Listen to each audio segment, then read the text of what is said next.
വിജയുടെ അവസാനത്തെ audio launch. ജനലക്ഷങ്ങൾ കാത്തിരിക്കുന്ന ആ ഓഡിയോ ലോഞ്ച് ഡിസംബർ 27 മലേഷ്യയിൽ വെച്ചാണ് നടക്കുന്നത്. 100 കോടി രൂപയാണ് ആ ഓഡിയോ ലോഞ്ചിന് മാത്രമായിട്ടുള്ള ചെലവ് എന്നുള്ളതാണ് കണക്കുകൾ സൂചിപ്പിക്കുന്നത്. പ്രേക്ഷകരെ, ഇന്ത്യൻ സിനിമയിൽ ഇതുവരെ കാണാത്ത രീതിയിലുള്ള ഒരു ഗംഭീരമായ ഓഡിയോ ലോഞ്ച് ആയിരിക്കും മലേഷ്യയിൽ സംഭവിക്കാൻ പോകുന്നത് എന്നുള്ളതാണ് റിപ്പോർട്ടുകൾ സൂചിപ്പിക്കുന്നത്. ദളപതി തിരുവിഴ എന്നതായിരിക്കും ആ ഓഡിയോ ലോഞ്ചിൻ്റെ പേര്. വിജയ്ക്കൊപ്പം അഭിനയിച്ച താരങ്ങൾ ഈ ഓഡിയോ ലോഞ്ചിൽ പങ്കാളികളാവും. അതോടൊപ്പം തന്നെ ഒരു പ്രധാനപ്പെട്ട വിശിഷ്ട അതിഥി ഈ ഓഡിയോ ലോഞ്ചിൽ പങ്കെടുക്കും എന്നുള്ളതാണ് മനസ്സിലാകുന്നത്. ഇന്ത്യൻ സിനിമയിലെ തന്നെ ഏറ്റവും മുതിർന്ന, ഏറ്റവും വലിയ ഒരു താരം ഈ ഓഡിയോ ലോഞ്ചിൽ വിജയ്ക്ക് വേണ്ടി പങ്കെടുക്കും എന്നുള്ളതും മനസ്സിലാക്കുന്നു. 100 കോടി രൂപയാണ്. ഇതുവരെ ഒരു ഇൻഡസ്ട്രിയിലും സംഭവിക്കാത്ത രീതിയിലുള്ള ഏറ്റവും മെഗാ ഓഡിയോ ലോഞ്ച്, ഇന്ത്യയിൽ ഒരു ഇൻഡസ്ട്രിയിൽ നടക്കാത്ത ഏറ്റവും വലിയ മെഗാ ഓഡിയോ ലോഞ്ചാണ് വിജയ്ക്ക് വേണ്ടിയിട്ട് മലേഷ്യയിൽ ഒരുങ്ങുന്നത് എന്ന കാര്യത്തിൽ തർക്കമൊന്നുമില്ല. വിജയെ സംബന്ധിച്ചിടത്തോളം അദ്ദേഹം TVK എന്ന രാഷ്ട്രീയ പാർട്ടിയുമായി മുന്നോട്ട് പോകുന്നു, മുഖ്യമന്ത്രി സ്ഥാനാർത്ഥിയാകുന്നു. ഇപ്പം തന്നെ പല പല രീതിയിലും ജനങ്ങളിലേക്ക് ഇഴുകിച്ചേരാൻ വിജയ് ശ്രമിച്ചുകൊണ്ടേയിരിക്കുന്നു. പല പല സമ്മേളനങ്ങളും വിജയ് ഒരുക്കുന്നു, പല പല വാഗ്ദാനങ്ങൾ ജനങ്ങൾക്ക് മുന്നിലേക്ക് വെക്കുന്നു. എല്ലാവർക്കും വീട്, മോട്ടോർ ബൈക്ക് അല്ലെങ്കിൽ കാർ തുടങ്ങി നിരവധി കാര്യങ്ങൾ തമിഴക വെട്രിക്കഴകം അധികാരത്തിലേക്ക് വന്നാൽ നൽകുമെന്നതും പറയുന്നു. അങ്ങനെ എല്ലാ രീതിയിലും വിജയ് മുന്നോട്ട് വയ്ക്കുകയാണ് ജനങ്ങൾക്ക് മുന്നിലേക്ക്, ഞാൻ എൻ്റെ വാഗ്ദാനങ്ങൾ പാലിക്കുമെന്ന്. അതിനിടയിലാണ് വിജയ് സെൻറ്റിമെൻ്റലായി, ഇമോഷണലായി തൻ്റെ അവസാനത്തെ സിനിമയാണ് എന്നൊക്കെ പറഞ്ഞുകൊണ്ട് ആരാധകരുടെ മുന്നിലേക്ക് വരുന്നതും ഈ ഒരു ഓഡിയോ ലോഞ്ചുമായി മുന്നോട്ട് വരികയും ചെയ്യുന്നത്. ഇനി ഈ ഓഡിയോ ലോഞ്ചിൽ എന്തൊക്കെ പ്രത്യേകതകളാണെന്ന് നോക്കിക്കേ. സാധാരണയായി വിജയുടെ ഓഡിയോ ലോഞ്ചുകൾ നടക്കുന്നത് ചെന്നൈയിലോ തമിഴ്നാട്ടിലോ അല്ലെങ്കിൽ ഇന്ത്യയിൽ തന്നെ എവിടെയെങ്കിലും ആയിരിക്കും. ഇത് മലേഷ്യയിൽ കൊണ്ട് ഏറ്റവും വലിയൊരു സ്റ്റേഡിയത്തിലാണ് നടത്തുന്നത് എന്നതും കൂടി ഓർക്കുക. കാരണം ലോകത്തിലെ തന്നെ ഏറ്റവും വലിയ 15ാമത്തെ സ്റ്റേഡിയത്തിലാണ് ഈ ഒരു ഓഡിയോ ലോഞ്ച് നടക്കുന്നത്. 85,000-ലധികം കാണികളെ ഉൾക്കൊള്ളിക്കാൻ കഴിയുന്ന സ്റ്റേഡിയത്തിലാണ് ഓഡിയോ ലോഞ്ച് നടക്കുന്നത്.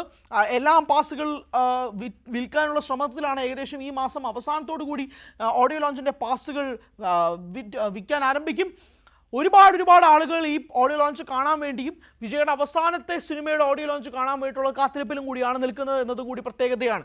വിജയുടെ ആദ്യത്തെ സിനിമ മുതൽ ഇപ്പോൾ ജനനായകൻ എന്ന വിജയുടെ 69ാമത്തെ സിനിമ വരെ നീണ്ടു നിൽക്കുന്ന ഒരു വലിയ പട്ടിക, ഈ 69 സിനിമകളുടെയും പാട്ടുകാർ, അഭിനേതാക്കൾ, വിജയുടെ ജീവിതത്തിൽ തന്നെ ഉണ്ടായപ്പെട്ട പ്രധാനപ്പെട്ട ആളുകൾ എല്ലാവരും തന്നെ സന്നിഹിതരാവും. അനിരുദ്ധിൻ്റെ ഒരു മെഗാ ഷോ തന്നെയായിരിക്കും ഇതിൽ നടക്കാൻ പോകുന്നത്.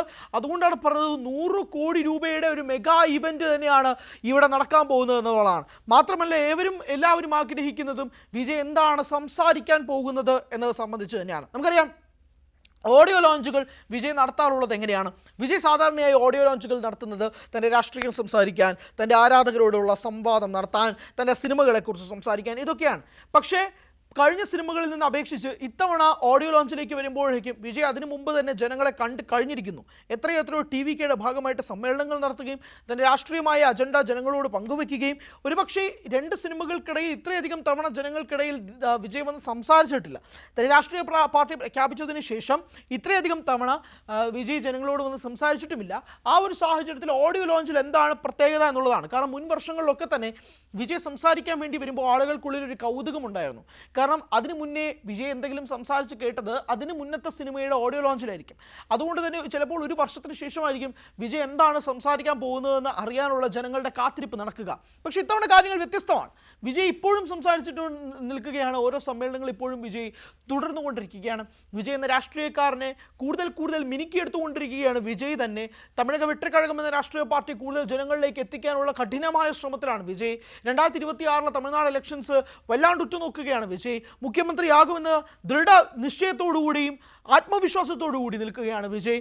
അതുകൊണ്ട് മലേഷ്യയിൽ വെച്ച് ഈ ഓഡിയോ ലോഞ്ച് നടക്കുമ്പോഴേക്കും ഒരു സംശയവും വേണ്ട, രാഷ്ട്രീയക്കാരനായ വിജയ് തന്നെയായിരിക്കും അവിടെ ഉണർന്ന് പ്രവർത്തിക്കാൻ പോകുന്നത് എന്ന കാര്യത്തിൽ തർക്കമൊന്നും വേണ്ട. കാരണം സിനിമാക്കാരനായ വിജയ് അവസാനിക്കാൻ പോവുകയാണ് ജനനായകനോട്. അതുകൊണ്ട് സിനിമാക്കാരനായ വിജയ് വീണ്ടും പൊടി തട്ടിയെടുക്കാൻ വിജയ് ആഗ്രഹിക്കുന്നില്ല. വിജയ്ക്ക് വേണ്ടത് വോട്ടാണ്, വിജയ്ക്ക് വേണ്ടത് രാഷ്ട്രീയമാണ്, വിജയ്ക്ക് വേണ്ടത് ജനങ്ങളോടുള്ള സേവനമാണ്, തമിഴക വെട്രിക്കഴകമാണ്. അതുകൊണ്ട് ഓഡിയോ ലോഞ്ചിൽ വിജയ് സംസാരിക്കാൻ പോകുന്നതും അതുതന്നെയായിരിക്കും.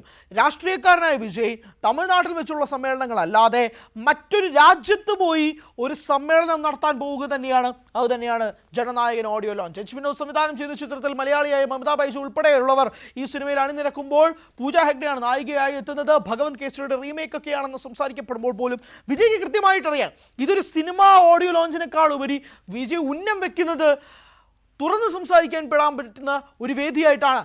കാരണം സാധാരണയായി തമിഴ്നാട്ടിൽ നിന്ന് കാണാൻ സാധിക്കുന്നത് എന്താണ്, സ്റ്റാലിൻ ഉൾപ്പെടെയുള്ളവർക്കെതിരെ വിമർശനം വിജയ് ഉയർത്തുമ്പോൾ പോലും അത് തമിഴ്നാട്ടിൽ വെച്ച് നടക്കുമ്പോഴുള്ള സ്ഥിതിവിശേഷത്തിൽ നിന്നും വ്യക്തമാണ്. അതിൽ നിന്നും വ്യത്യസ്തം തന്നെയായിരിക്കും മലേഷ്യയിൽ നടക്കാൻ പോകുന്ന ഓഡിയോ ലോഞ്ചിൽ നിന്നും ഒരു കാര്യം വ്യക്തമാണ്. വിജയ് എന്ന രാഷ്ട്രീയക്കാരനേക്കാൾ ഉപരി, വിജയ് എന്ന നടനേക്കാൾ ഉപരി അതിനകത്ത് തിളങ്ങാൻ പോകുന്നത് വിജയുടെ വാക്കുകൾ തന്നെയായിരിക്കും. കഴിഞ്ഞ ഓഡിയോ ലോഞ്ചുകളിലൊക്കെ തന്നെ വിജയ് രാഷ്ട്രീയമായി തന്നെ സംസാരിക്കുകയും ചെയ്തിട്ടുണ്ട്. ഇത്തവണയും സ്ഥിതി മാറ്റമൊന്നും ആയിരിക്കില്ല. ആ സ്ഥിതിയിലേക്ക് തന്നെ മലേഷ്യയിലും പോയി സംസാരിക്കുക എന്നത് ഉന്നം വെച്ചു കൊണ്ട് തന്നെയായിരിക്കും വിജയ് ഈ ഓഡിയോ ലോഞ്ച് നടത്താൻ പോകുന്നത് എന്ന കാര്യത്തിൽ തർക്കമൊന്നുമില്ല. അതുകൊണ്ട് തന്നെയാണ് വിജയ് ആരാധകർ ഏറ്റവും കൂടുതൽ ഉറ്റുനോക്കുന്നത്. വിജയെ സംബന്ധിച്ചിടത്തോളം അവസാനത്തെ ഓഡിയോ ലോഞ്ചാണ്. അതിനുശേഷം വിജയ് പൂർണ്ണമായും രാഷ്ട്രീയത്തിൽ ഇറങ്ങുകയാണ്. നായകൻ നടനായ വിജയിയെ പിന്നെ കാണാൻ സാധിക്കില്ല എന്നുള്ളത് ആരാധകർക്കും കൃത്യമായിട്ട് അറിയാം. അതുകൊണ്ട് തന്നെ ചൂടപ്പം പോലെ അവിടെ നടക്കാൻ പോകുന്ന ഓഡിയോ ലോഞ്ചുകളുടെ ടിക്കറ്റ് വിറ്റുപോകുമെന്ന കാര്യത്തിലും തർക്കമൊന്നുമില്ല. ഇപ്പോഴേ പലരും മലേഷ്യയിലേക്ക് പോകാൻ തയ്യാറായി എടുത്തു കഴിഞ്ഞിരിക്കുന്നു എന്നതും കൂടി വസ്തുത തന്നെയാണ്.